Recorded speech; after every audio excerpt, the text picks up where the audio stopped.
Hello everyone, welcome back to my new video. আজকে আপনাদের সাথে শেয়ার করব সপ্তাহে একদিন কিভাবে আমি আমার চুলের যত্ন এবং স্কিন কেয়ার করে থাকি।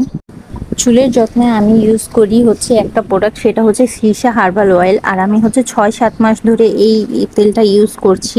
এটা ইউজ করার পর আমার চুল পড়া অনেকখানি কমে গিয়েছে।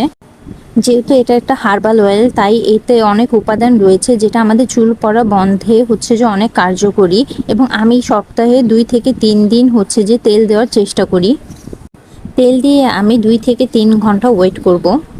এই ফাঁকে আমি আমার স্কিন কেয়ারটা করে নিব। প্রথমে আমি ডাবল ক্লিনজিংয়ের জন্য ক্লিনজিং অয়েল নিয়েছিলাম।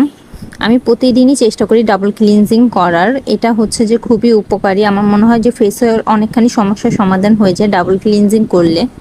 যারা আমার মতো রেগুলার বাহিরে যান, সানস্ক্রিন ইউজ করেন, মেকআপ করেন, এছাড়া বাহিরে ধুলোবালিও আমাদের ফেসে লাগে এই জন্য